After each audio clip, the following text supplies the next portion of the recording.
You're listening to an Airwave Media Podcast. Christopher Media, let's make some noise.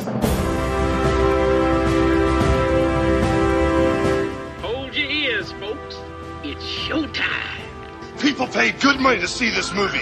When they go out to a theater, they want cold sodas, hot popcorn, and no monsters in the projection booth. Everyone pretend podcasting isn't boring. Turn it off. Turn it off.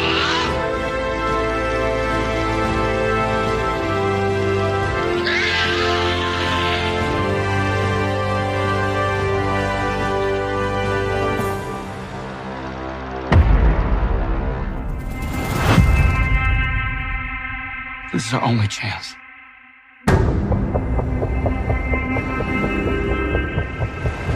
We have to take it.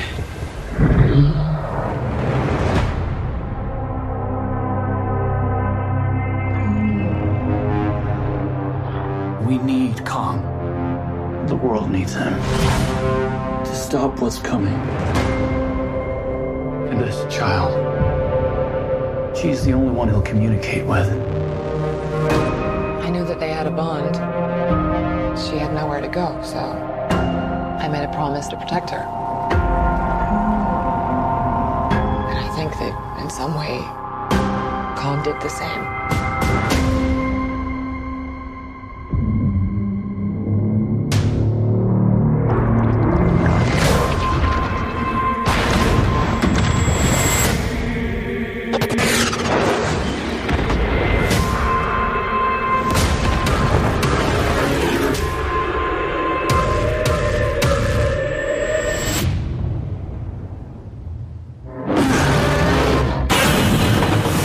Godzilla.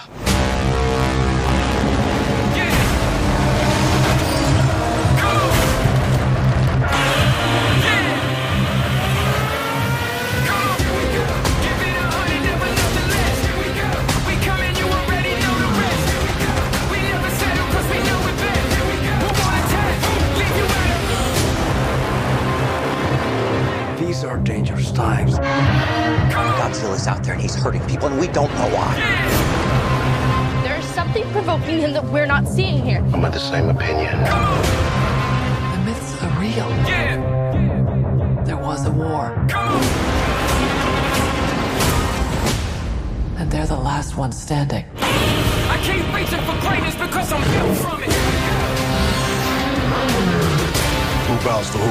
Nobody gonna stop for me. Here we go. Kong bows to no one. Here we go.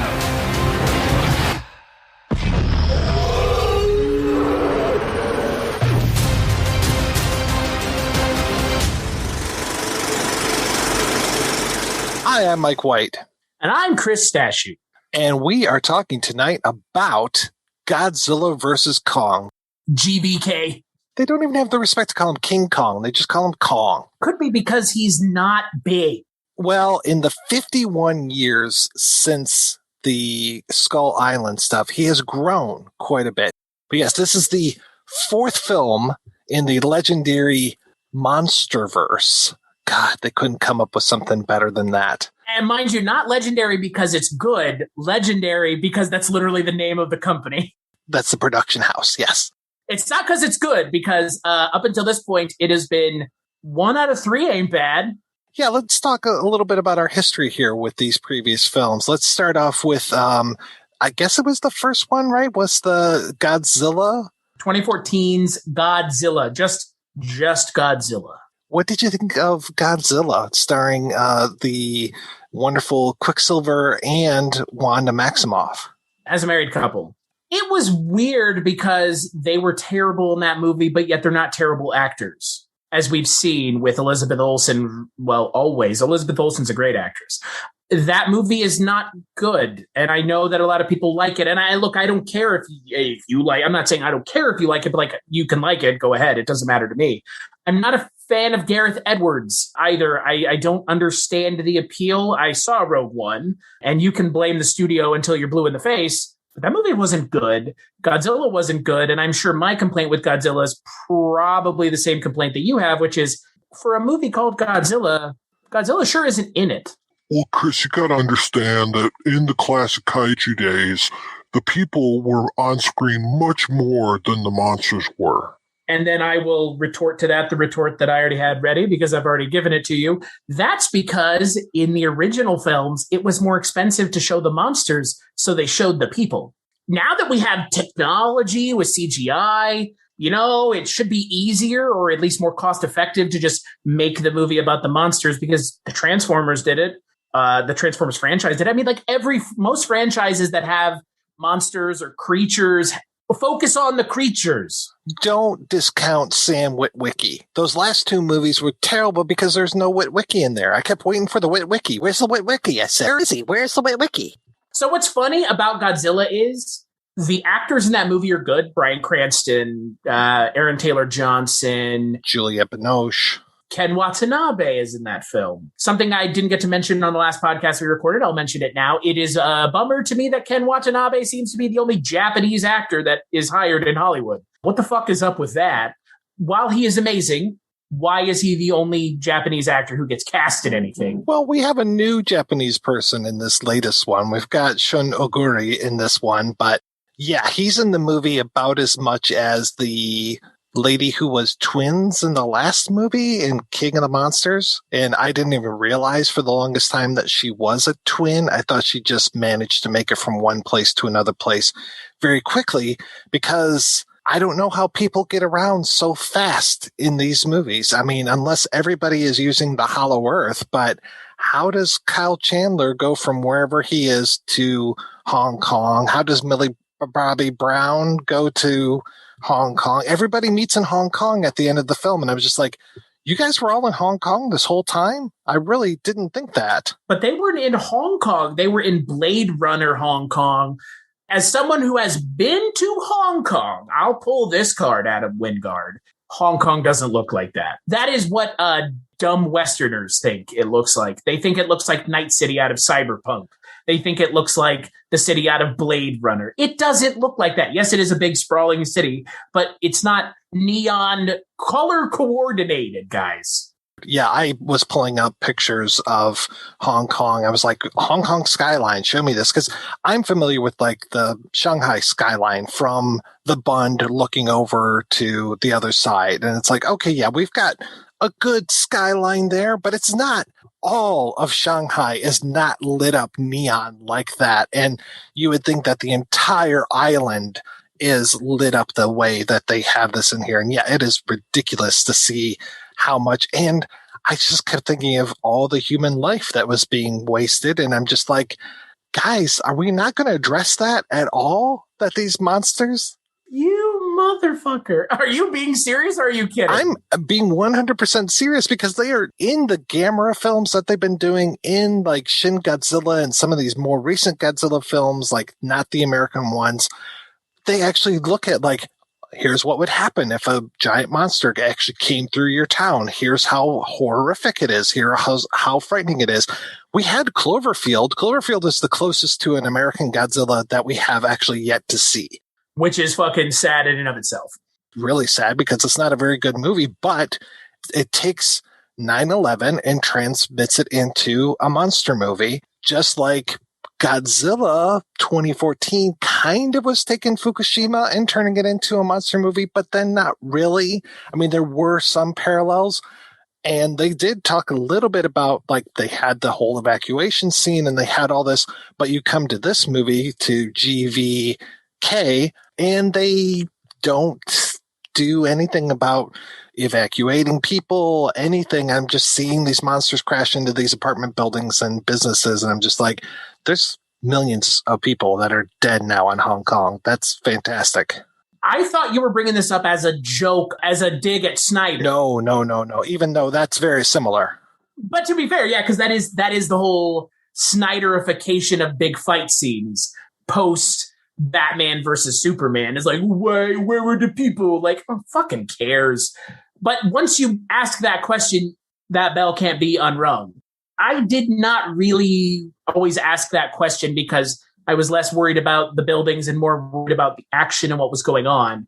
And now that I have had that question posited to me, thanks to films like Batman vs. Superman and other films like these, this Shin Godzilla, stuff like that, it's like, I can't unsee it. I'm always focusing on the buildings and the people running off in the distance. It's like these people are getting destroyed. I'm thinking of a much better kaiju film, which is Pacific Rim.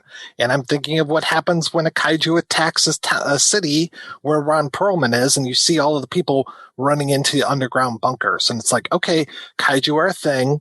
Obviously, that by this point, Godzilla is a thing. 3 years later.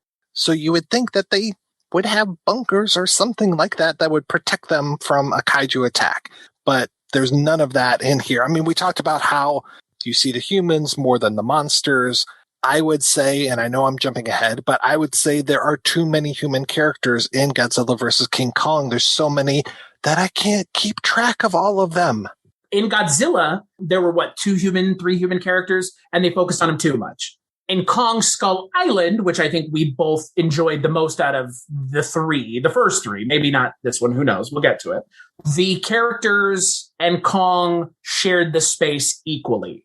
And even if it was maybe more towards the humans were well-written characters. They were interesting people. We had conflict. We split up the group, and we'll talk about splitting up the group. We split up the group into very interesting combinations of people. Great. Yeah. We kind of knew the Kong story. We didn't need it told to us again. It was a little bit of a different thing. Kong Skull Island is very Spider-Man Homecoming-esque. We know the Kong story. Don't tell us the Kong story. Don't assume we're fucking morons, because we're not. They mentioned King Kong in Jurassic Park. We know what it is. Then we come to Godzilla, King of the Monsters, which is like, hey, motherfuckers, you complained about having too many humans in this movie. We're going to throw every monster that we can possibly think of. I think even the Mutos come back from the first one, and it's just like, here they all are, all on screen. Shut the fuck up. Yeah, it works really well. That our main character's mother, who I think we're supposed to sympathize with Vera Farmiga at some point, that she's one of the people she's essentially a villain, but yet since she's one of our main character's parents, we're supposed to care about her. And I guess she gets her comeuppance at the end, but she's a villain. And why would you make Vera Farmiga a villain? She's such a damn charming actor. And why would you put Kyle Chandler in a leading role? The guy has all the charisma of a wet sock. Look, the guy has had one role that has kind of kept him in contention for other things, which is Friday Night Lights. He's great on that TV show because it wasn't even the movie he was in. That was Billy Bob Thornton. I believe he's playing the Billy Bob Thornton character on TV. And that's kind of where he made his bones, at least contemporarily, at least closer to this film coming out. And yeah, he's a good character actor, but let's jump a little farther. Why is anyone casting Alexander Skarsgård in anything? Well, he had to take a hero role after being a villain in so many films. Which films? Well, he was in The Stand. Sorry, so that wasn't a film. I didn't see it, so that would go to why I didn't realize. I mean, I knew he was in it, I just hadn't seen it. If you take any Skarsgård and throw them in a movie, I'm going to think that they're the villain. Another film that's coming out later this year on HBO Max features Stellan Skarsgård as Baron Harkonnen. So it's not a logical leap here. Looking at Alexander Skarsgård's filmography, it's fantastic. I didn't realize that he was in both Zoolander films. Oh, yeah, he plays the friend. Straw Dogs, Melancholia, Battleship, which I've seen, The Giver. I always forget he's in Zoolander as Meekus. Jesus Christ. Yeah, The Legend of Tarzan. He was Tarzan in that. And then like a whole bunch. Oh, Mute. I guess I did watch Mute. I suffered through that one. The Hummingbird Project, Hold the Dark, The Aftermath, Long Shot, The Kill Team, Passing. I've not heard of any of these films. And yet he shows up in King Kong versus Godzilla as the lead of what would have been a summer blockbuster. This would have been the first summer blockbuster to come out. So Godzilla King of the Monsters, I will say, has a lot of monsters, but it also has a lot of humans. I didn't care for it. And I didn't care for Millie Bobby Brown as our main protagonist. It was weird that she's with her mom, that she's not with her mom. Then Kyle Chandler's chasing them around. This whole thing of we're going to control the monsters. And that they killed Ken Watanabe and Sally Hawkins. Her death is so did she just die kind of thing? It's like, wait a second, she was in a scene and now she's not in the next scene. Did she? She got Bryan Cranston from Godzilla. She got more like the black guy from The Predator is what I felt like, where you're like, wait, wasn't he just there and now he's dead? So this is the only opportunity I get to tell this story, and this is the only time I'm telling this story because we never did a podcast on it.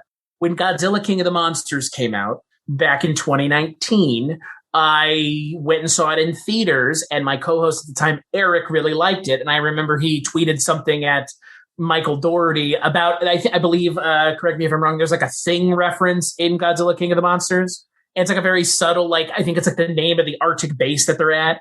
It's like, it's something where it's like, if you know, you know. And it's like, okay, cool, great. But in reference, if you know it, you know it. If you don't, great. And that wasn't my issue with the movie. My issue with the movie was it was full of religious iconography to the point where it's like the subtlety that you're attempting to go for here is not subtlety. It is straight up just you're beating us over the head with this. And look, there's nothing wrong with that, but I think American audiences, and I think, you know, we talked about it on a recent episode of your show, subtlety is a hard thing to come by, and American audiences tend to not like it or don't really care. And so I said something to the effect on Twitter. I was like, I responded to his tweet, Eric's tweet, and Michael Dougherty's was added as well. And I said, I thought at Michael Dougherty's Godzilla King of the Monsters was full of religious iconography, and it was about as subtle as a 2x4 to the head. He didn't block me, which is funny. He took another step. He actually went and put me on a list of mean people on Twitter, which is fine. I mean, look, my tweet could be construed as mean. That's fine. If you thought it was mean, fine. It is a legitimate criticism about a film that you made. And also, you made a movie in the Hollywood system. I haven't. So your response to me should have just told me to go fuck myself, because I haven't made a Godzilla movie. And oh, by the way, Michael Dougherty is still working in Hollywood. So it's not like his career was completely tanked by one random dude on the internet's comment. But hey, I get it. You have nothing better to do. It's fine. It's fine. It is our job to talk about movies. It's not like I said, your movie's a piece of shit, nobody watch it. I just said it's not very subtle. Subtlety is not required when you're talking about fucking Godzilla anyways. But it can be. You can be subtle. You should treat these creatures like the metaphors that they are.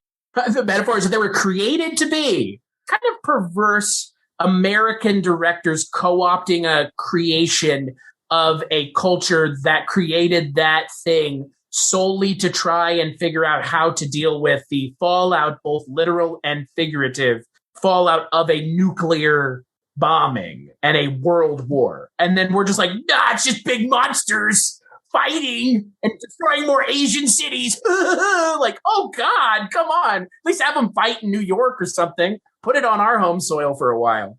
The Godzilla films, they started off that way, but they quickly became like children's fare. It was weird how that happened. But yeah, the original Godzilla, fucking fantastic and very well done. And yeah, it's a fantastic metaphor. But yeah, pretty soon they're guys in suits battling it out. It's like, all right, great.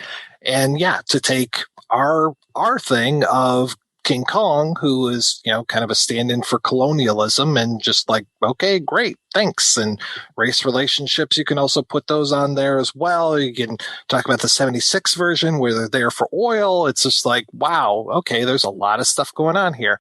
You can talk about the Jackson version, you know, the best version. Oh. Thank God that's not part of this Monsterverse.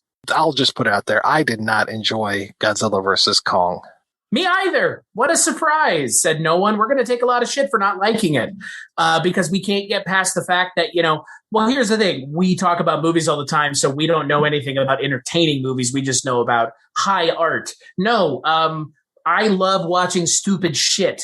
I watch stupid shit more than I watch serious stuff because stupid shit is infinitely more entertaining. I love movies where you have big explosions and shit like that. But you know what I like in those movies? I like when you actually know how to write characters. And I like when you actually know how to write a plot.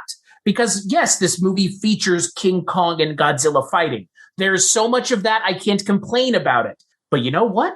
That is just set dressing. Because you couldn't even attempt to tell a story. So much so that the villains have one or two scenes before they die. Get fucking out of here. It is buzz. This movie is 2 Godzilla King Kong fights with some shit strung together to try to get you to those 2 points. This movie was so many other movies all mixed together. Like, as soon as they introduced our main villain, this guy whose name is Walter, but he doesn't look like a Walter. Demian Bashir, known Walter Looker. He comes out, and I thought the first thing out of his mouth was going to be, life is good, but it can be better. He was totally that guy. And I'm like, oh, okay. And then we move into King Kong territory. We have, our favorite thing, a podcaster in a movie. I don't know how this guy distributes his podcast, but it's pretty immediate. And he gets really good audio quality for sitting in his truck at work before he goes in. So kudos to him. I worry about the optics of a movie where one of the main characters in the film you're meant to be sympathetic of, essentially like a certain kind of letter person. Certain kind of letter person. That's a A, and here's a B, and nobody care about no C. And here come K, walking into place along with M. You know what I mean? And M was cool.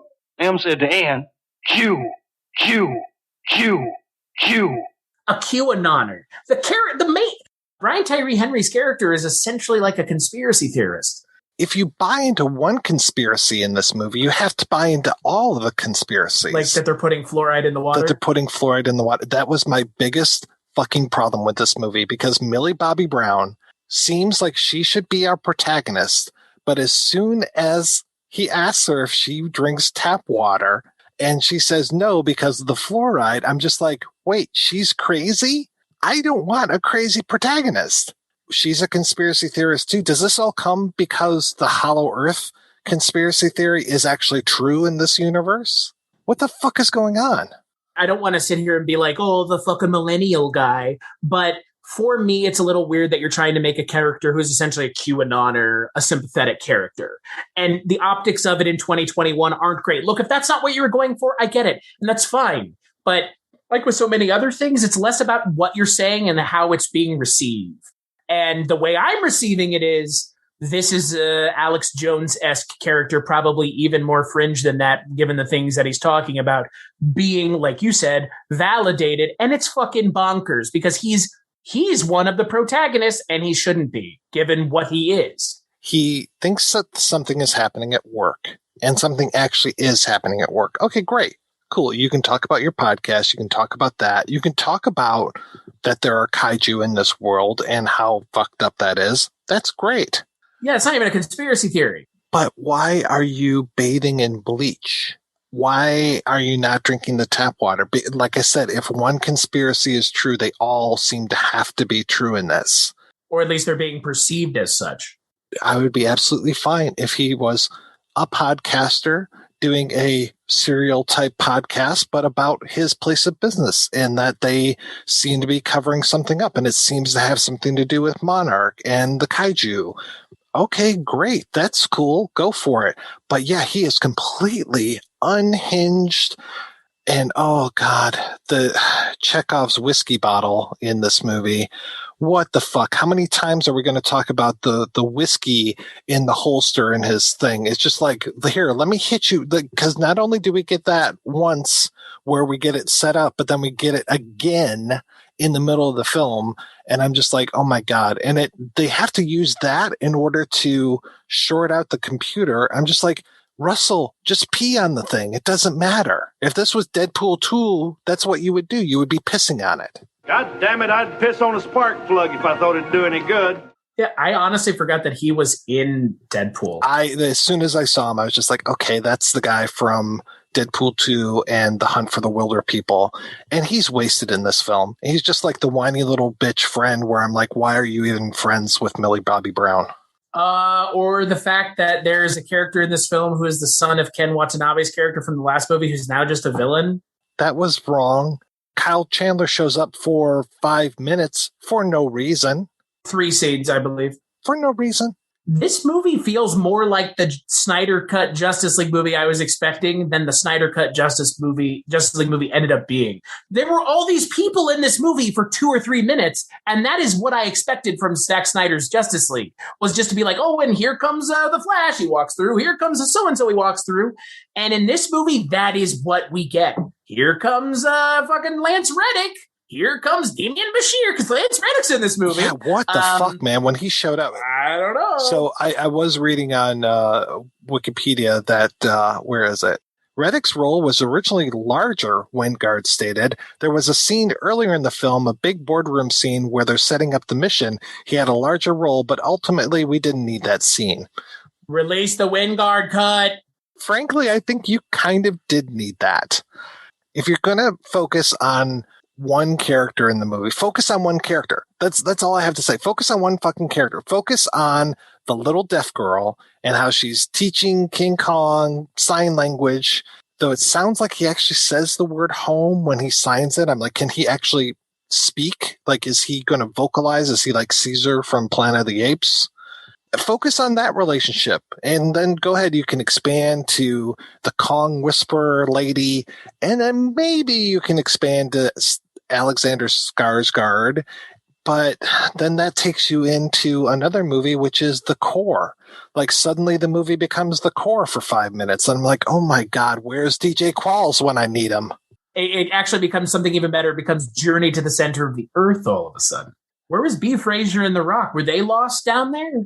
I don't know what the rules are down there. Is it a Dyson sphere kind of thing? Because it seems like there's a sun in the middle of the earth, but gravity's weird. And I'm like, okay, this is like that scene in Total Recall when they're going through the earth and suddenly the gravity acts up. So the Total Recall, the remake. You know. I was about to say, mind you, the shitty one. The shitty one. This seems to take a lot from a lot of shitty movies is what I'm trying to say. Other than I kept waiting for a Jaeger to show up and start kicking ass.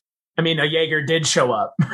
Mike, come on. Within 5 minutes of the movie, when they showed the guy and he's at the plant and he sees this thing, I go, they're building a Mechagodzilla. There's no fucking way this movie went to Mechagodzilla.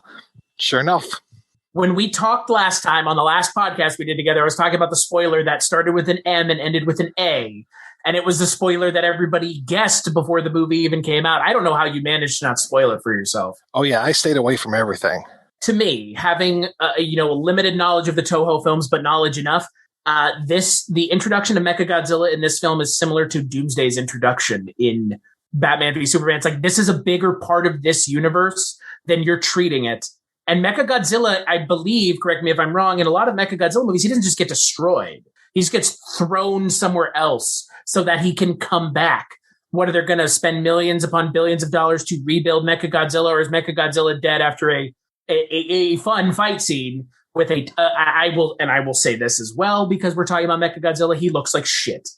His character design is once again Steppenwolf / Cyborg-esque. Just throw a bunch of silver stuff on screen. Don't give us an idea of what's moving or what it's actually inspired by, because it doesn't really look like Godzilla. And let's go on. I have made no bones about it. I'm a big fan of Pacific Rim. I even kind of like parts of Pacific Rim 2. This whole idea of them building these Jaegers and using kaiju brain to control the Jaegers. It's very similar to the idea of we're going to use King Ghidorah's psionic abilities to communicate with Mechagodzilla. Again, I don't know where these characters are at any point. They're in Pensacola at the beginning. Pensacola gets destroyed. I guess they moved to Hong Kong. Yeah, they were like underground mag rail conveniently underneath the entire ocean. 2 oceans. Actually, not just 2 oceans, the Gulf of Mexico and the Pacific Ocean. In secret that nobody knew about. They're basically traveling through the Hollow Earth as well, but not really. Right above the Hollow Earth, maybe? They're using King Ghidorah's psionic ability to control Mechagodzilla when they get that MacGuffin from the Hollow Earth, that like sparkly stuff. It shorts out that poor Japanese guy who's now the villain, who was once Ken Watanabe's son, shorts him out. And is it really like King Ghidorah who's fighting against Godzilla? It was weird that the movie didn't answer that question, wasn't it? Or it was almost lazy. See, I don't know. That's the funny thing. All I could think in that scene was, man, Element X, what are you going to do with it? Yeah. It's funny to me, Mike. We literally watched King Kong Escapes over the weekend. That film is from 1966, and its plot makes more sense than this film's does. And, by the way, they're practically the same plot. It's shocking. I watched Godzilla versus Kong twice, once yesterday, once today, just because I was so confused by the first time I watched it that I sat down. I was just like, I'm going to watch this again today. Computer down, everything down, just watching this movie. And I was just like, what the fuck is happening? I have no idea what's going on right now. Like they kind of string things together, but not very tight. It's very, very loose knit, this movie. It just feels like you can poke holes in it like crazy. For me, I know you don't. You and I aren't the whole poker dudes. We're not cinema sins. Those guys can suck the ball sack of the world united. We're not here to do that. But to your point, we will do that when your film is as fucking lazy as this film is. Because look, again, we have no problem watching movies that are just big, dumb action movies. But this movie isn't dumb. It verges on idiotic and lazy. And frankly, it falls right into the camp of lazy. It falls into the trap of, we have King Kong, we have Godzilla, we don't need to tell a story around them. I don't want anyone to take my complaint or criticism of any of these films about the human characters as, I don't want human characters. That's not what I'm saying. What I'm saying is, I want you to fucking put in some effort to make me care about these fucking characters and not just make them generic stereotypes. Japanese scientist, American soldier, American soldier's wife, American soldier's father, random under 18 child, now over 18 child with Millie Bobby Brown, who is literally not a character in either film. Don't try to tell me that I should care about these characters and have them show up in multiple films if you didn't even write them well the first time or the second time. And if we get another one of these fucking movies, it'll be the fifth or sixth time. Well, I did notice it was very odd that this is the first movie that doesn't have a post-credit scene, because all the others had post-credit scenes that were leading from one to the next, or kind of teasing different things. Not this one. Yeah, because this film has been called a crossroads. You know what crossroads means? It means we're gonna lose the rights to Godzilla. Yeah, I also took it as if this movie doesn't make money, we're fucked. I.e., lose the rights to Godzilla. Yeah, we'll just make Kong movies from now on because we probably own the rights to that. I'm going to sound like a fucking conspiracy theorist right now, but this movie was released a couple days before we got to see it. It was released in China, mainland China. I found it very interesting that the battle at the end, this has nothing to do with Tokyo, has nothing to do with Japan, that the battle at the end takes place on Hong Kong, which has been a major, quote unquote, sore spot for China for well over a year, 2 years going on, the fight for democracy over in Hong Kong. I want to say that maybe this was kind of pandering to the Chinese as far as we're punishing Hong Kong by having these kaiju battle it out on their turf. Next, he's going to say Disney Plus's Mulan bombed, which it did. I don't think that's a conspiracy. I don't think it's a conspiracy. I think it's, look, a decision was made. They had to set it somewhere. They chose to set it in Hong Kong. A year ago, Hong Kong was in the same state that it was in now. 2 years ago, it was still in the same state that it's in now. I mean, it's like if you'd set it in Taiwan, in Taipei. It's like, oh yeah, this is another place China will not relent its control over. It is funny because I hadn't thought about that, but thinking about it now, I don't know how much of it is a conspiracy, and it's just like are there really such things as coincidences? Sometimes yes, sometimes no, but not everything is a coincidence. Like putting fluoride in the water. You have to make a very conscious effort, especially since all of these disparate characters are all meeting in Hong Kong at the end. It's not an accident. It's not like they ended up in Orlando up the street from Pensacola. They all went all the way to Hong Kong. And then they went all the way from the hollow earth to Hong Kong. The literal elevator of laziness. I am like, Mike, I cannot believe how lazy this movie was in getting Kong to Godzilla. It is immensely lazy in the most shocking way possible. It's the blue light of death dialed up so much so that it goes all the way through the earth. Yeah, exactly. I couldn't believe when Godzilla leans down and starts radioactive breathing through the earth. I'm just like, really? He's digging a hole to Middle Earth. Yeah, he's going to get Samwise and Frodo. That's what my wife kept saying during the movie. She's like, is King Kong out of Middle Earth yet? And I was like, well, yes, also not Middle Earth, but yes, also Middle Earth, technically. All I have to ask, I just have one question. Where was Godzilla when the Westfold fell? I've seen things talking about this. We all have kind of heard about it, but like the blue light thing, the pillar of blue light that seems to be prevalent in a lot of big studio films. I have Fantastic Four or Age of Ultron, Avengers 2. This is so lazy, and yet not only are you using it in your film, this is the example I'm going to go to from now on. Because you didn't just use it in your film, you used it as a lazy back door to get everybody into one spot. The thing between Hong Kong and Pensacola, that's fine. That's a story choice. And that makes sense if you're talking about they're transporting things back and forth. But Godzilla just going and blasting a hole, and then they just climb out through it. It's like, oh, come on. You couldn't have done anything else. Nope, movie's got to be over in 2 hours, which is a long runtime to begin with. Because they talk about in the previous movie, they're like, oh, hey, there's a whole series of tunnels, and that's how they move from one place to another so quickly. They go through the hollow earth. I'm like, okay, cool. Well, why don't you just say that there's a tunnel nearby there? Why don't you say there's a hellmouth in Hong Kong or something, or on Skull Island? Or you could take them back to Japan, where this whole Monsterverse started, where Bryan Cranston passed away and his wife definitely passed away. It's like, as soon as we're introduced to Alexander Skarsgård as Dr. Lind, this Walter guy comes in and he's just like, blah, blah, blah. Sorry about your brother. Cause I guess his brother died from doing one of these, like going to the center of the earth. Maybe he was played by Aaron Eckhart. Hollow Earth jump, bro. But I'm like, okay, wait. Who's Dr. Lind? Do we know him? Is he from another movie? We've had 3 other movies by now. And so I'm like looking at all the character names. I'm just like, wait a second. This is the first time this guy's ever shown up. Why the fuck are they talking about his brother? Why didn't you show that? Why are you telling me about this thing with his brother dying?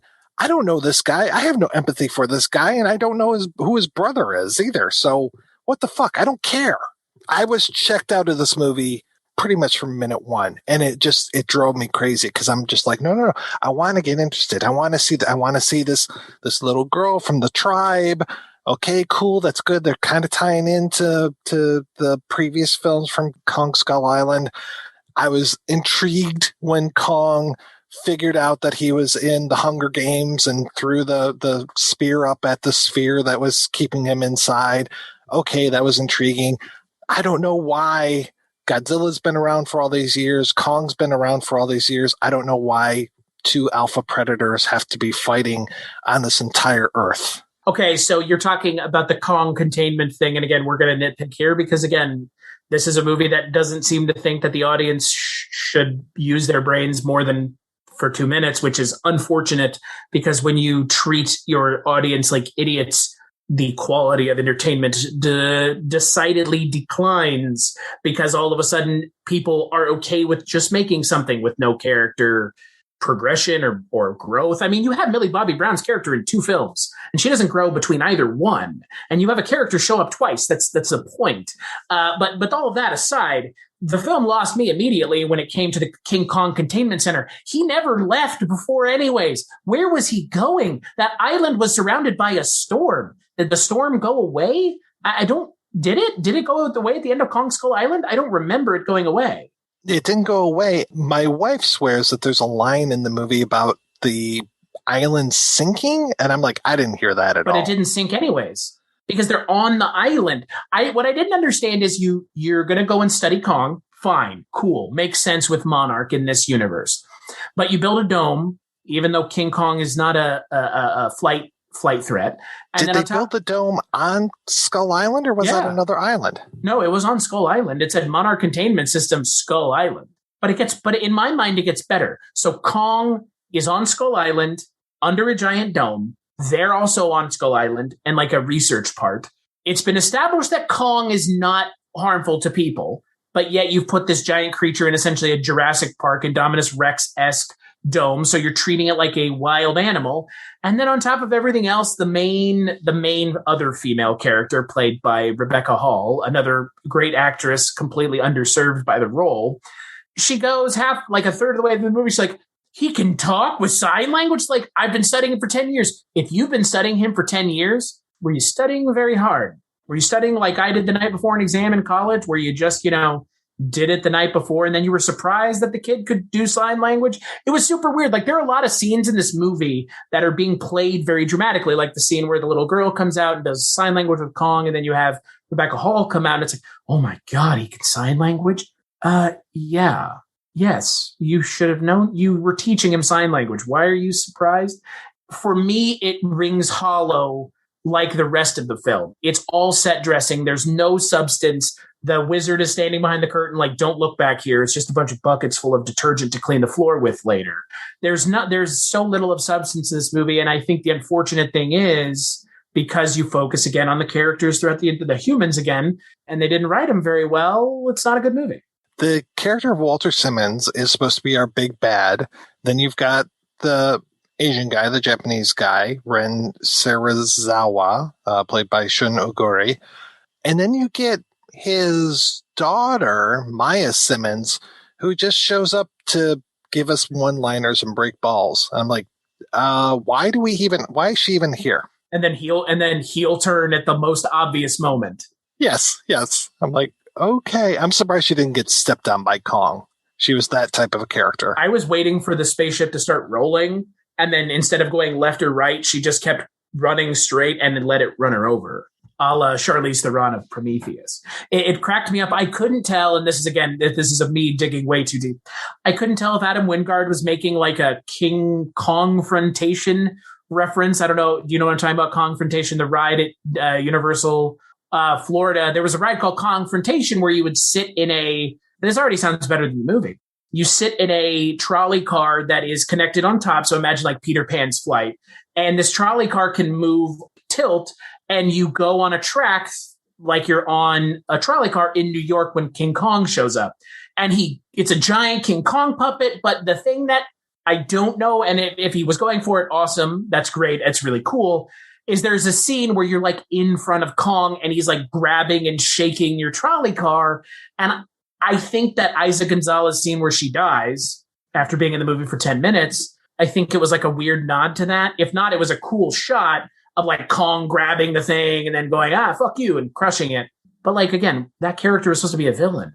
I like the idea of them giving these movies to younger directors who don't necessarily have experience with these things. I think Jordan Voight Roberts from King Kong Skull Island, I thought he did a fantastic job. I like that he had a sense of humor about himself. He actually was on the Honest Trailer, did the voiceover for his own Honest Trailer, which I thought was fantastic. You talked about the director of the first one, who also did Monsters and Rogue One, and I'm just like, yeah, not a big fan. And then Adam Wingard, I know a lot of people are just like falling over themselves because he comes from a horror background, and I was one of the few people I know that did not like You're Next. I never saw The Guest. I avoided Death Note like the plague because I really liked the anime of that, and I really liked the original Japanese live action versions of that because our friend Chairman Kaga, the original Chairman Kaga, was in that. Oh, wow. Now I have to watch it. And I didn't see his Blair Witch, but I hear that that's fantastic, Chris. Oh, so it was so good that Adam Wingard doesn't have it in the first paragraph on his Wikipedia page. Well, he does now. That film, Blair Witch 3, or as it's called, which I'm sure just drives you up a fucking wall and back down it. And that's funny that like I know that now because you mentioned it once, and I'm always thinking about it every time I hear a film title. I'm like, God, this will drive Mike nuts. The film's just called Blair Witch. The thing about that movie is it was actually teased as a different film. It was teased as a film called The Woods for like 3 or 4 months. At Comic-Con, the big one, they like had a big unveiling that it was like, oh shit, at the end of the trailer, it was like, I don't remember how they did it, but they did something where it was like the title that they had been filming it under had like dissolved. And then it was like, it's Blair Witch. And everyone's like, oh, Blair Witch, new Blair Witch movie, awesome. And I was there too. I was like, this is awesome. And it was a really well done, like, advertising stunt. It is. I mean, it's a good advertising stunt. But God, that movie's awful. It is not only not good, it also completely destroys any interest you would have in the mythos and the mythology of that universe, ostensibly our reality, but the reality that Blair Witch lives within. You would have no interest in it after watching Blair Witch 3 because Blair Witch 3 just goes, yeah, it's kind of aliens and time travel and not witches. And I'm just like, yeah, I mean, it's like, it's not explicitly stated as aliens, but it's referenced enough and talked about in such a way that the only answer is aliens and the way that they do certain scenes. I'm not saying it's space aliens, right? But it goes without saying it's fucking space aliens. Long-limbed, pale creatures moving through the trees. It's all very like, this seems like it's one thing, but it's probably something else. And that was something the original Blair Witch never touched on. And this film, this new Blair Witch, not only touches on it, it's so much fun. I'm going to spoil it right now. So if you've never watched it, just pause for a second. This Blair Witch movie, the third one, they go back in time and interact with the characters from the first movie. Because that whole area of Burkittsville is like it's like a time loop, like a black hole where you can like go in there and time ceases to exist. And so like they went back in time, but maybe not back in time. Maybe it's like a time stasis field. And friend of the podcast, frequent guest and co-host of mine on Scary Stories We Tell, Jess Byard, calls Blair Witch 3 the drone movie because there's a lot of drone filming, like using drones to tell the story, which is, super good. But yeah, no, that Blair Witch 3 was like, I'm with you. I don't like Your Next very much anymore. I've seen it 2 times now. The second time I watched it, I didn't like it very much. The Guest is Adam Wingard's best film. I'm disappointed that horror directors being asked to do films like this don't bring more of their sensibility to it. Yeah, because there's definitely no horror elements in this. I can't even tell that it's an Adam Wingard movie. It's just so sprawling, and it doesn't need to be that sprawling. It shouldn't be that sprawling. And I'm looking at the other writers, and I'm just like, okay, yeah, the one of the guys, Eric Pearson, he has written a lot of good things. He did uncredited rewrites on Ant-Man, Spider-Man Homecoming. He co-wrote Thor Ragnarok. He did an uncredited rewrite for Pacific Rim Uprising. So maybe that's where that idea of the kaiju brain inside of the Jaeger comes from. He's done decent stuff. The other guy has done some good stuff. Michael Bornstein, he had a hand in Skull Island, but I think that was probably Dan Gilroy that really brought that to the party. Where did these things go wrong? It feels like this movie just did not have a point of view, didn't know what it wanted to do. It just, rather than dealing with the characters that they already set up, they just started stuffing more and more and more and more characters into it. And it's just like, you don't have to do this. You do not have to just overload us with all of these people. And yeah, like you said, there's 2 big fights. One of them doesn't really even make any sense to me because it's out on the ocean, and I'm just like waiting for everybody to have drowned. And I don't know how they don't tip over the boat that they're on and kill everybody. I don't know whose idea it was to set that scene in the water, but they need their fucking head examined. The last thing you want to do is put a constraint on yourself so severe that the scene suffers. Like, I'm sorry, but King Kong and Godzilla fighting underwater is not compelling. Not at all, because we know King Kong can't survive underwater. And we also know, because again, with movies like this being what they are, I think we should dip into that a little bit. We know that Kong and Godzilla are not going to kill each other. Because even in the most bombastic of these kinds of versus films, be it Freddy versus Jason, be it Alien versus Predator, there is no such thing as a definitive outcome because definitive outcomes don't make money. It's like the Alien versus Predator poster said, whoever wins, we lose. And we lost big time on this movie. It's not just a bad Godzilla movie, it's a bad King Kong movie. And for me, the latter is the worst part. I knew Godzilla is not going to be great. I wasn't a fan of Godzilla in this franchise's world anyways, but I liked Kong as a character. And now I'm just like, I don't give a shit. I don't care where this goes. I don't care that Kong finds a big old hatchet axe down in the Middle Earth and my axe bring that up there, and it's got the same radiation. You know what the axe head was? Was it a Godzilla spine? Yeah, it was a Godzilla spike out of his back. Hinting at there was more going on. You could have showed it. You could have showed the Godzilla creatures and the King Kong creatures fighting each other. I would have watched that shit. Just have a Wonder Woman-esque Darkseid scene where King Kong's like, and it's like, yeah, he's telling the story of Godzilla and Kong's fighting. Or they find a cave where Jesus Christ, you want to spend some money? Let's spend some money having giant amounts of monsters fighting. That would blow my mind. King Kongs and Godzillas just fighting with wanton abandon would be amazing. All those post-credit scenes where it's just like, oh yeah, here we found these cave drawings of all this stuff. Okay, go ahead, show us why they have these cave drawings. Yeah, you've got Charles Dance buying the Godzilla or the Ghidorah head at the end of the last one.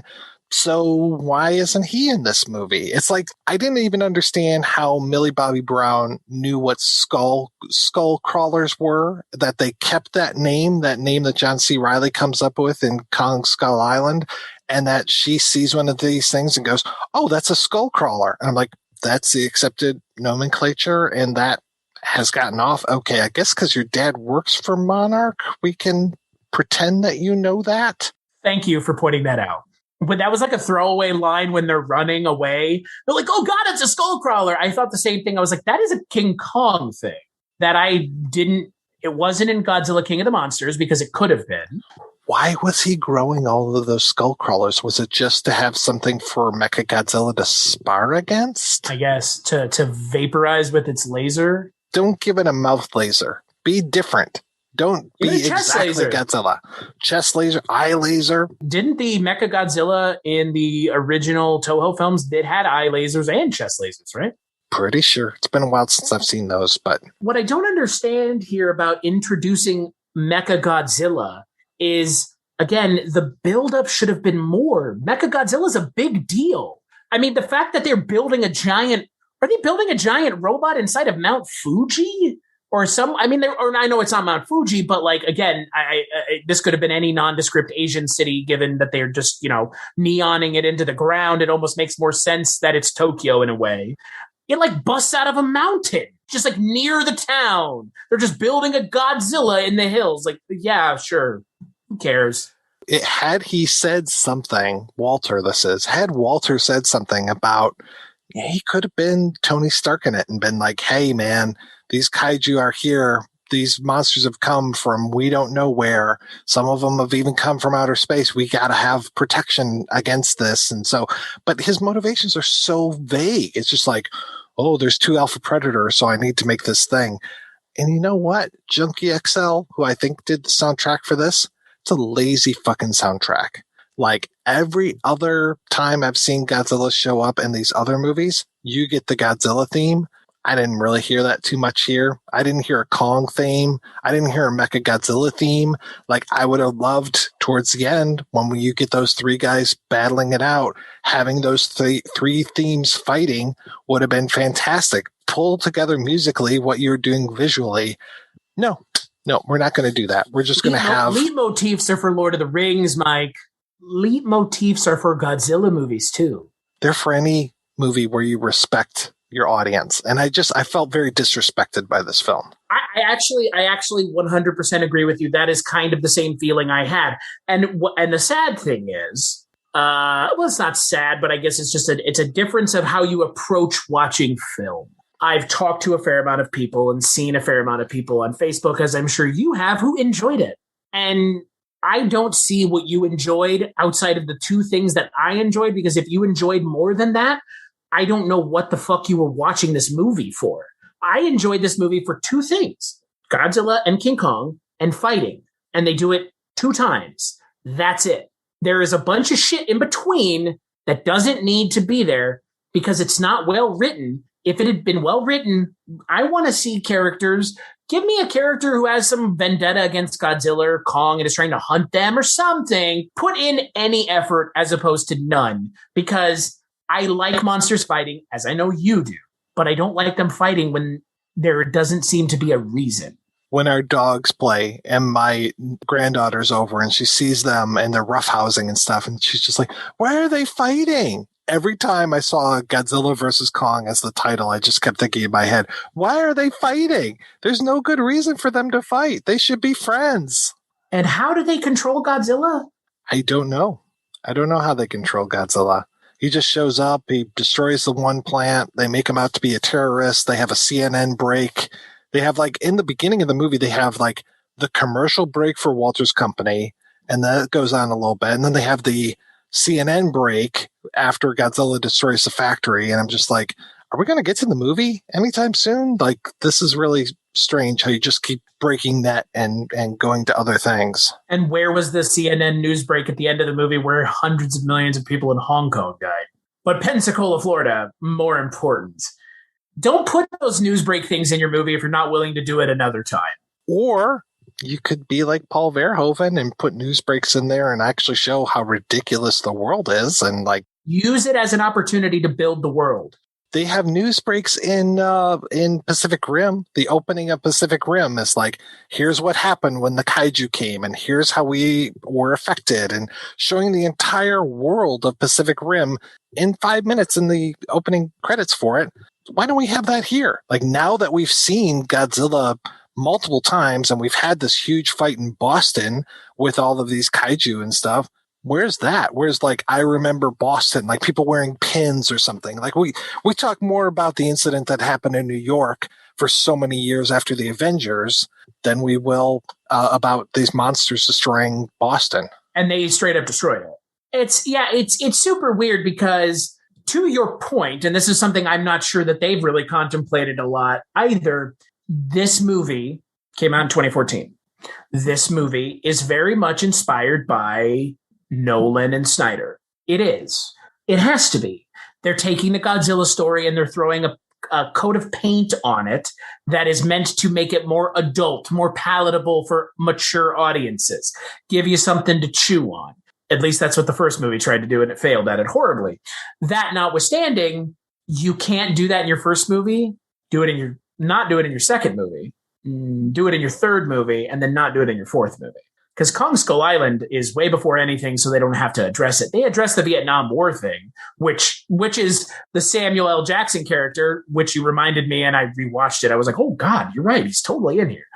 That movie is being used for two things. It's a King Kong movie, and it's also kind of an anti-war movie, or kind of like the horrors of war, like the warnings about going to war. And then this movie's just like, ha, ha, ha, big monsters fighting. It's like, that's fine, but that's not the universe this movie lives in. It is a shame that Rampage was a much more thought out and well put together film than this one. I would watch Rampage any day of the week if I never had to watch this movie again. I actually kind of want to watch Rampage now. Rampage is a pretty bitchin' film, man. I kind of remember liking it. And you know what? There's like 5 human characters in there. That's about it. The bad guy who's a woman and her brother. There's Jeffrey Dean Morgan, who kind of switches sides in the middle. Oh, Jeffrey Dean Morgan is so good in that movie. He's That's so right. good. He's like, he like comes in from another movie to save the movie. There's a cool guy. Here comes the cool guy to show all the losers what's up. There's The Rock and there's the Vet. And there you go. Do you know what I was thinking of at the end of this movie? Speaking of The Rock, when Godzilla and King Kong, and I'm sorry, but he is a king. When they start battling Mechagodzilla, I said to my wife, I said, this is the end of Hobbs and Shaw when they're beating up on Idris Elba. Just blown up 100 times. Look at me. I'm Black Superman. I was waiting to see inside of Mechagodzilla's eyes where it's like, this one's fast, that one hits hard. Which one should I fight first? I was waiting for the Japanese guy to have somebody that he had to pair with psychologically in order to go. Is it weird that they go to that in this movie, given how like Pacific Rim kind of filled the kaiju void in Western kaiju films for like 15 years? Is it weird that they use essentially the same thing? Yes and no, because Mechagodzilla does have previous legs, but I don't remember anybody driving Mechagodzilla, but I'm sure somebody did. Well, in this film, we don't even know what's controlling Mechagodzilla. Because Ken Watanabe's kid is nowhere inside of the actual creature. And then you spill water on the keyboard and it dies.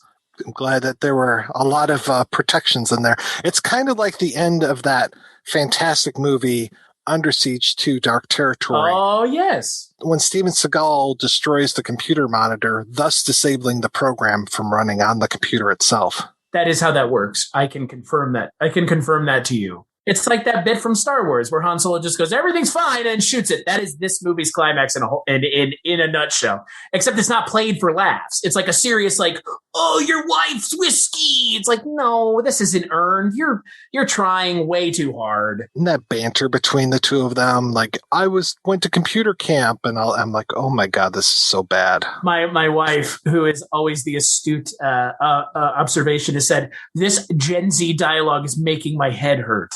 It was very like, oh, this could be a DJ booth. Oh, don't you know about the fluoride in the water? Like, we get it. You're trying to write for an audience who is much younger than the people who are actually going to be watching this movie. I like Brian Tyree Henry and everything I've seen him in, but this. I think Millie Bobby Brown is okay, but not in this. What would have fixed this movie? What could they have done to make this movie more palatable for you? Because I have my own answer, but I'm curious kind of where you come down, given how big of a failure this was. Give me a better reason why they're fighting. If you're going to keep Mechagodzilla, give me a better reason for his existence. Definitely build up to him a lot more than you're doing. Introduce him in the last movie. Or inklings of an idea. Eliminate probably half of these characters. I agree with everything that you have posited. I would say that you need a charismatic lead. Stop like pussyfooting around with these actors who are good at other things but not being your charismatic lead. Alexander Skarsgård was in that Tarzan movie. That Tarzan movie is not considered a critical or financial classic or a success. Yeah, and per you, I haven't even seen it because it didn't look good and I didn't hear anything good about it. That's on me for not watching it. But I like we mentioned at the top of this, like I don't consider him a charismatic actor. So maybe find someone who could be, given that you're not really having people come back, and the people that you're having come back are not worthy of coming back, i.e. Kyle Chandler. I mean, I would have been fine had they said, you know what, Kyle Chandler, he was in the last movie, he's going to be the lead of this movie. It's going to be him and Millie Bobby Brown, and they're going to be doing whatever they need to do, investigating this, fixing that, yada, yada, yada. I don't even mind if you put like a dorky scientist character in there as well. I mean, even the guy who was in the last movie who now has been canceled, you know, the guy from, I think he was in some phone commercials. Oh, Thomas Middleditch. Yes. Bring back Bradley Whitford if you want to. Okay, cool. Bring the old gang back if you want to, but just quit introducing all of these new characters just over and over and over again. But yes, to your point, give me somebody charismatic. Give me one person that's charismatic. Give me Bryan Cranston. Maybe you shouldn't have killed him in the first movie. Just put Jeffrey Dean Morgan in this movie. The way I think this film is fixed easily is take Mechagodzilla out. Actually have Godzilla and King Kong fight almost to the death, if not to the death. Have one of the characters die. Give the film some stakes. But to your point, this film lives and dies by the question on everyone's mind, because that's a question that needs to be answered at the forefront, given the title of the film, is why are Godzilla and King Kong fighting? I think it's because one of them was controlled and they fought before, and maybe there was some previous tension with previous ancestors. Sure, why not? Okay. So show us that. Yeah. So yeah, might as well. The last movie, Godzilla's down for the count, so they have to nuke him, and Ken Watanabe sacrifices himself. This movie, same fucking thing happens. No Ken Watanabe, and Alexander Skarsgård does not sacrifice himself, but King Kong's down for the count, and now we have to give him a jump start.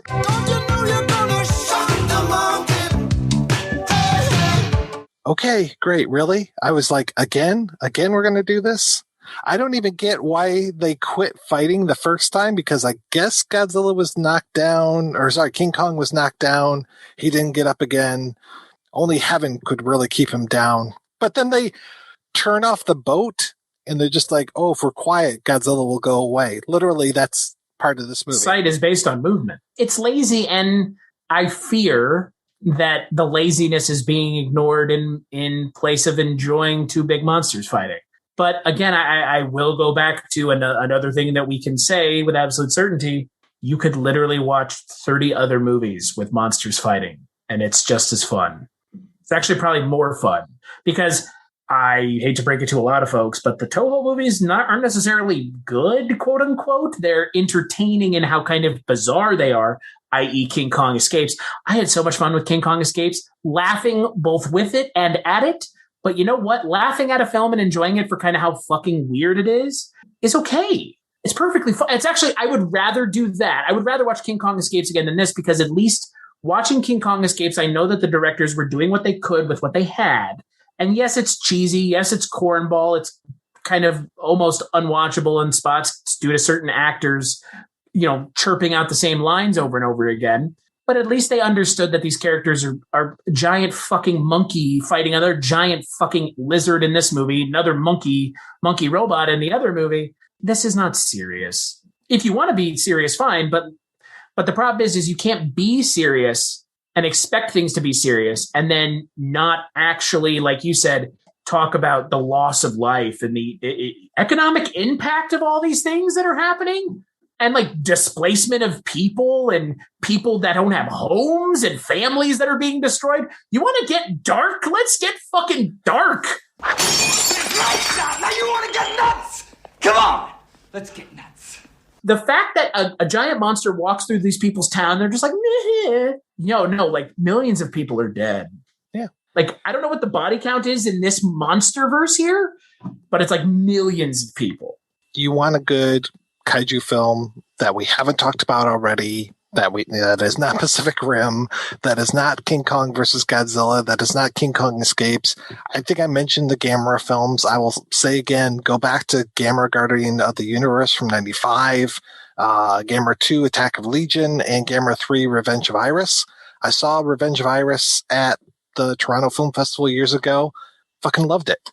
And that's what I remember about that film was, wow, this is what would happen if a monster attacked another monster in a populated area. They actually talk about that. And I want to say, you were talking about how, there's a character who swears revenge on Godzilla or Kong. It was very much like that. This idea of you destroyed wherever, Pensacola or wherever, or Boston, Godzilla, you were there with King Ghidorah and you destroyed so much of life. You stepped on my house or whatever. Great. Here's a character that swears vengeance. There's very much a character like that in these Gamera films. And it's like, introduce a little bit of reality in your film if you're going to go so dark and be in the dark universe. Yeah. And the funniest thing on top of everything else is they actually had they had two characters in this movie that you could have used. You did have Millie Bobby Brown's character who you could turn it a little bit, maybe turn her a little bit, give her a little bit of a darker angle. But you do have Ken Watanabe's son's character. Why wouldn't he want to kill Godzilla? Godzilla is the reason his dad is dead. And so you could have baked that into the movie, made it a bigger deal. And I think you actually could have made Mechagodzilla work in this film if this film is this kid is trying to kill Godzilla and get Godzilla weakened so that he can kill him with Mechagodzilla because he killed his dad, because his dad killed himself to bring Godzilla back to life. That shit writes itself. We just wrote it. You even went as far as to have that character in your film and address who he is, and that was not part of his character makeup. Wow. That just seems like a missed opportunity. He had so many reasons to be angry. Like, let's just take his role and twist it a little bit. He's the mad scientist who's creating Mechagodzilla, but he needs to use this other guy, Walter, for his money. So he's really the guy who's pulling the strings, and here's this clueless capitalist that is funding him because he's got some sort of weird idea about kaiju, and maybe like he's a religious fanatic and thinks that they are all from hell because they come from the Middle Earth, from the Hollow Earth. Okay, great. That's perfect. Demons from the deep. I'm going to kill all these demons. I need you to help me, son. I need you to make this big old monster to knock these fellers out. Okay, great. If Demian Bashir could pull that accent off, that's the accent pull-off of a lifetime. I will say this film also tried to give itself and I don't know if this is what I was going for, but it kind of felt like it. It almost went for like a Deep Blue Sea moment with Demian Bashir. Oh, look behind him. It's like, if this were earned, we'd all be laughing. Because it's not, when he died, I was like, why did it kill him? The magical element X that has no explanation but can control robots. No idea. I wondered about that. When I saw it the first time, I was like, did I just see what I just saw? And then when I saw it the second time, I was just like, why? Again? Is that Ghidorah? Is that Element X? What is happening? Could be. Might as well be. Why do I have more questions than answers walking away from this movie? Walking away from a movie that's ostensibly about a giant lizard and a giant monkey fighting each other, and then a giant mechanical version of that lizard. And again, I think the most obvious point that I can point to for what level this film thinks its audience is able to handle is the fact that they weren't aware or didn't think that we're smart enough to know that he's called Mecha Godzilla. So they're like, that's Robot Godzilla. And then he goes, no, that's Mecha Godzilla. Yeah, no shit. We're not dumb. It's like you said, I felt like this movie thinks I'm an idiot. And I'm not, and you're not, and no one who watches this film and enjoys it is an idiot. I'm not going to call you stupid because you like this movie. But I think the film thinks that you're stupid. It thinks you're stupid. And that's the problem. It's like Nolan. Chris Nolan has made an entire career off of thinking his audiences are idiots. He just goes, oh, I'll consult a scientist and put some facts in my movie, and this will be cool. And, oh, let's talk about how superheroes are modern day. I don't know what the fuck he was going for with Batman. It's fine. And I don't think he really knew either. But he wanted it to be an intelligent conversation on heroes and hero worship. And it's like, dude, you didn't even really scratch the surface. You're not Grant Morrison. Don't even try. But people eat it up. People are like, oh, this is so good. It's the best version of Batman. It's like, yeah, they eat it up they're not eating it up with a spoon. They're shoveling it into their mouths with a shovel. Do you think this is it? I know we talked about this at the end of Justice. Like, do you think this is it? I think it is for a while. I think they'll come back with something else. Or do you think it'll be something else? I think it'll be something else. So no Monsterverse? I mean, they see how well these things do. This movie's barely been out, but already the Wikipedia article is bragging about how it's the 4th highest grossing film of 2021. I'm like, it's only April here, guys. Also, being the 4th highest grossing film of 2021 is the world's largest. There's nothing else coming out this year. There are a handful of things, but all of those things, I believe, at least the big stuff, is coming out on an alternate streaming platform as well. Black Widow, they've said, is coming out on Disney+. If you go see this in theaters, well, you can watch it at home. Had this not been a pandemic, I would have seen this at the theater. I know, I said that too. And you and I would have been exponentially more disappointed. I would have been real upset because I remember what happened when I walked out of Pacific Rim 2. And I was like, I will never spend more money on shit like this again. And like, I would have walked out of this movie saying, oh, they got me. This is when I would have gotten so much use out of my Run P app, which is the app that tells you, is there shit after the end credits? What was the intent for not end crediting this movie? Is this it? Are they just admitting defeat? That's what it feels like. Like I said, like we said when we talked about Justice League, there's money on the table. Oh yeah, big money. This is the Superman and Batman of this universe just had a fight. So this is Batman v Superman all over again, : Dawn of Justice. No exaggeration either. Do they team up now? Do they form a Kaiju League? I don't know where they go. There's plenty other monsters that can come out of the sky. There's a lot of monsters living in the Hollow Earth still. Those bat bird things. I don't know where any of the other Kaiju were. Hanging out. That is a good question. Where were the other? You would think if these two motherfuckers are fighting, you'd have Mothra and all the other yo-yos hanging out on the sidelines, like waiting to kill one of them to be like, I can take advantage of this. Yeah, from a film that talks about King of the Monsters to a film that shows none of the monsters but King Kong. This whole Monsterverse should be a telling lesson and a thankful reminder to so many of us who know about the Dark Universe and how far it did not get off the ground. This is what happens when it gets off the ground. Just is like dragging its leg. It's crawling now on the ground with no legs, like a zombie, just crawling. And it's just like, just put it out of its misery, please. Just stop. Give Godzilla something fun to do, or do a Shin Godzilla in the United States. Like, let's do that. Let's maybe confront some uncomfortable topics with Godzilla. That's what That's what Godzilla's being used for before.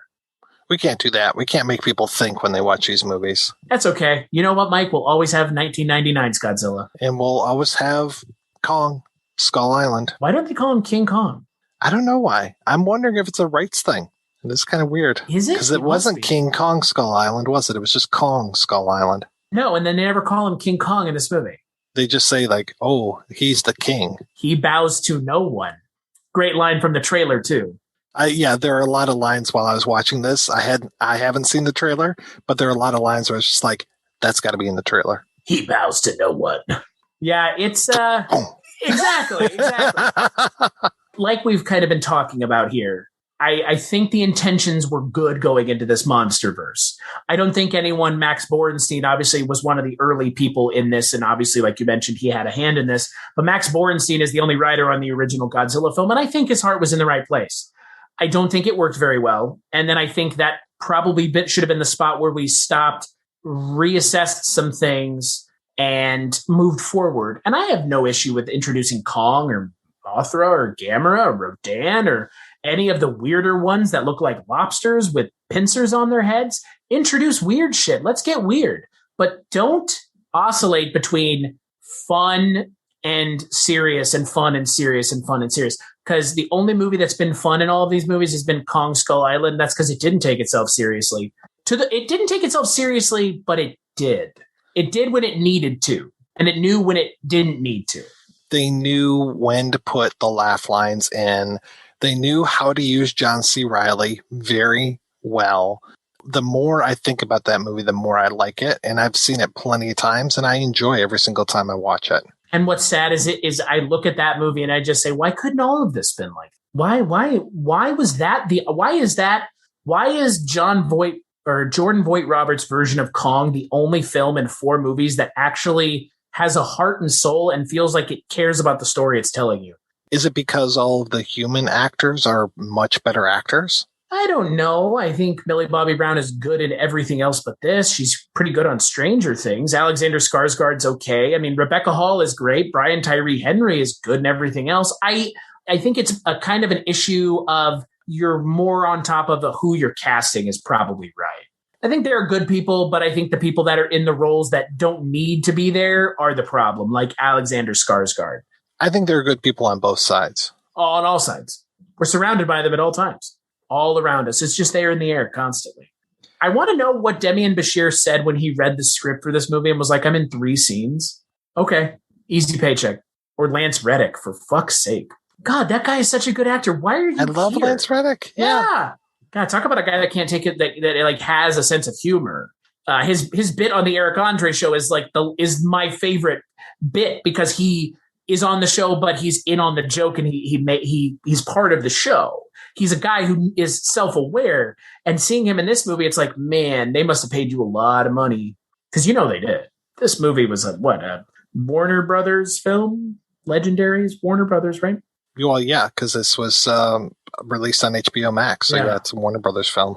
I wonder how it's going to do. I think it's already doing well, obviously. The 4th highest grossing film of 2021. Oh my God. See it again this weekend. The 5th highest grossing film of 1903. You're going to use 2021 or 2020 as a measuring stick for how successful your movie was. Your numbers are going to make a lot of sense to us and no sense to people in the future. What happened in this year? Yeah, what was up with 2021 again? Oh, right, pandemic. Feels like nobody went to the movies. This is really strange. Was that when cable took over? Do you think this puts more water in HBO's bucket of doing something like this? Because that's the ultimate big question here, right? Because this is the second experiment. From the reception that it's gotten, because I've also seen a lot of people just like, oh my God, this is fantastic. I don't see HBO backing down on something like this. And I see Warner Brothers wanting to make another one of these. I think so. As much as I don't want it to happen, I'm sure it's just like, where does it go from here? Like you said, do Godzilla and King Kong team up? Does Mechagodzilla come back? Does Mothra come into the picture? No end credit scene doesn't give us anything to ask questions about. And the ending seemed pretty cut and dry. Other than that weird part where Godzilla was out in this like post-apocalyptic world and King Kong was there talking about how he's going to give him a reach around in prison. And then Bradley Whitford was there too, wearing like a weird suit of like that he could run fast in. Yeah, and Millie Bobby Brown had an English accent all of a sudden. I would pay to see someone put Godzilla in that scene where he's like talking to the Joker. Oh, hey, we should mention something sad, really sad, and I am going to call this out because this is just fucking insane to me. Gimmicky shit on the internet regarding movies is publicity that they're paying these websites for, just so we're all on the same page here. As far as what? I'm not that Godzilla you. interview that Slash Film did. They were being paid by Legendary to do that. I mean, who's going to go out of their way to make that? They're using clips from the movies. They're trying to drum up interest in the movie. They're trying to keep in the good graces of the big studios, which is fine. Look, they get to go set visits all the time. Unless they thought it was a hilarious April Fool's joke, but yeah, I tend to agree with you. Yeah, it's like, okay, well, we'll give you like a whiteboard of ideas. Pick one and do it. And you get to come visit the set this year, and we keep you in our good graces. Okay, Harry Knowles. Out of 5, what would you give Godzilla versus Kong? 1.5. It was 2 hours, man. That's fucking wild to me. It felt like a 30-minute movie, right? It kind of did. Kind of at times. Tell me all the stuff that happened between the two fights. I mean, I took notes, but yeah, things happened, but things of inconsequential value. Kong, it's your home. It's your home. It's your home. I really want to know if they were doing actual sign language or not. I think they were, because that girl, I think she grew up with deaf people. Oh, is she? Okay. I'm not sure if she's deaf herself, but I think she grew up with like maybe deaf parents. Interesting. We recently just watched a film on Hulu called Run, and it has a wheelchair using actress in it. And it was super awesome because she's a great actress too. It's not stunt casting if the people are good. It's only stunt casting if they're bad. That's how that works. That's why Laverne Cox in Rocky Horror was terrible, because Laverne Cox wasn't good in that. What would you give it out of 5? 1.5, 2 at most. Knowing my wife, she's going to watch this film a few times. I don't see me starting to enjoy it any more than I did today. Did Andrea enjoy it? I think she liked it a little bit more than me. She was catching, she thought that the use of the song at the beginning, but something about like, you know, going over the mountain to see this girl or something. And she was just like, oh yeah, they're describing what's happening in the film. This is interesting. I like the last song that they use. The Air That I Breathe, the Hollies. The song from Little Rascals. Song from Little Rascals? Yeah, all I need is the air that I breathe. Little Alfalfa sings it to Darla during and then he's like blowing bubbles out of his mouth and he's farting bubbles. When I saw it at the end of the movie, I was like, boy, this is just perfect. I'm so old that I watched the original Little Rascals. I've never actually seen the movie of the Little Rascals. Do you know who's in the movie of the Little Rascals? No. Donald Trump. He plays the rich kid's bastard father. What a surprise. One of his lines in the film, I bet, echoes through his own children's minds. You're the best son money can buy. But that's when I heard that at the end of the movie, I was like, that's just like, what? Okay. Yeah. For me, it's Virgin Suicide's song. So it's like, okay. Never seen it. I never made it through there, but I love the soundtrack. Imagine me not liking a Sofia Coppola film. Yeah, weird. So weird. But guess what just happened because of this podcast? We are now on Adam Wingard's Mean People list. I've seen a lot of people being very positive about this movie. I think we're in a small minority of people who did not like this movie.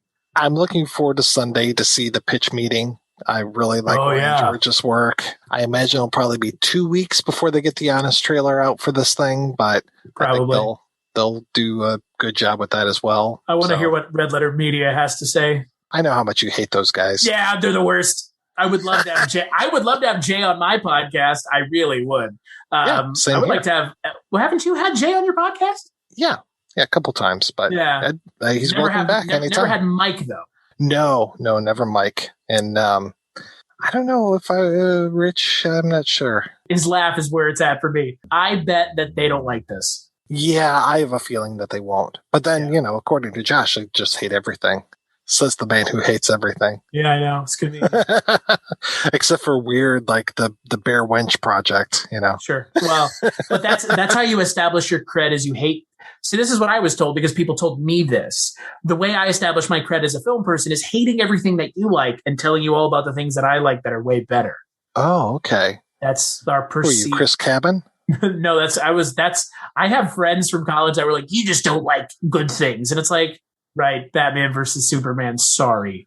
Not Knives Out, sorry. Like, you're right. I don't find something that's as mainstream to be as appealing as everyone else, that's not terrible.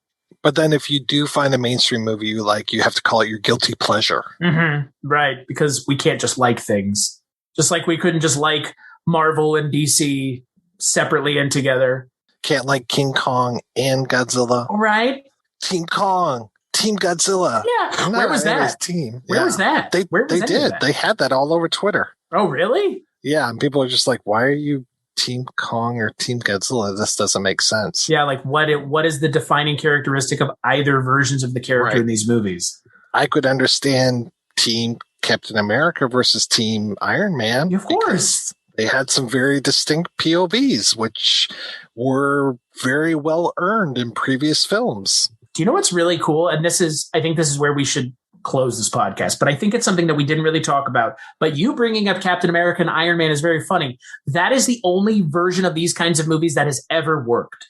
It worked so well that I almost forget that it's a versus movie, because it is Captain America versus Iron Man. I mean, if you read the Civil War comic book, you know the storyline. It's not identical. It's not 5 movies long, thank God. But it's a good condensed down version of that, and it works. And you do have Captain America fighting Iron Man, which is fucking awesome. Well, in that fight towards the end, when it's him and Bucky fighting against Iron Man, it's a really tough fight, because especially it's my granddaughter. Why are they fighting? It's like, you guys should be friends, but Baron Zemo managed to fuck them all up. And then you also have the character, one of the characters who ends up actually having something to do with the other character, which is also nice. It's so shocking to me, because these kinds of movies come out every couple years. I think this has been the first one that we've gotten since Captain America versus Iron Man Civil War. That was the most successful one. Freddy versus Jason, not good. Fun, but not good. I liked Freddy versus Jason. Yeah, it's fun, but I mean, it's not like a great movie. Oh, yeah. I mean, I laughed a lot during that. And what was great with that one, and I'm sorry to go off on a tangent, I remember they were fighting at one point in a field, and I think Jason gets set on fire. And it was funny because as that fight is happening, I literally said to my friend Mike Thompson, who was right next to me, and I said, I want an overhead shot. They got to do an overhead shot. And like Ronnie, you heard me and just cut, and it was an overhead shot. Oh, yeah. Dude, that's the best thing about Freddy vs. Jason is who directed it. It's like, this is not the person you would think. But boy, Ronnie Yu, like, the only reason I like that movie is because Ronnie Yu, like, he doesn't get it, but in not getting it, that's kind of what makes the movie good. Is he doesn't like pander to everybody. He doesn't get, I think in Never Go to Sleep, I believe Ronnie Yu says, like, I don't know shit about either of these characters. I don't even like them. Like, good. That was my second Jason movie that I ever saw. The first one was Jason X. So those are the only 2 Jason movies I've ever seen. And yet you have something like this that tries to copy that formula and can't even make it fun. It can't even be fun. Like, Freddy versus Jason is not a good movie. It's not going to win any technical awards for screenwriting or anything else, but it's a dumb movie that happens to be very fun. And while it doesn't have a definitive conclusion, it's a fun journey getting there. This movie, it's not even fun. And it's just a shame. It's a damn shame.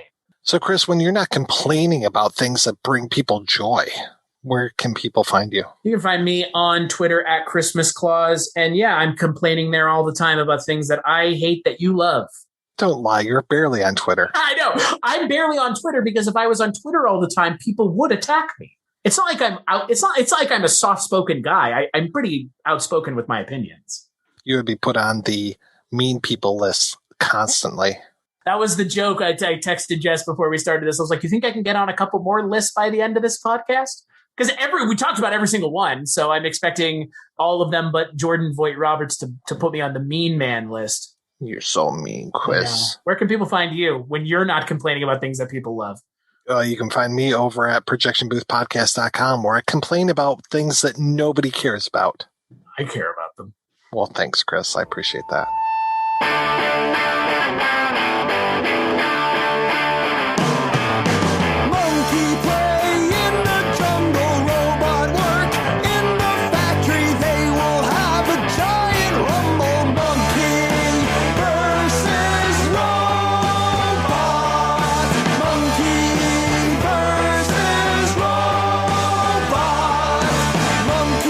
Hate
If you enjoy this show and want more people to know about it, head on over to iTunes, leave a comment, and rate it 5 stars. Make sure you like and share us on Facebook, and don't forget to follow us on Twitter. Just search for Christopher Media. Thank you in advance for supporting Christopher Media by clicking on the PayPal button and by clicking through to all the sponsors who support ChristopherMedia.net. Most importantly, we would like to take the time to extend an extra special thanks to you. Christopher Media could not exist without your support. Thank you for visiting ChristopherMedia.net, and thank you for listening.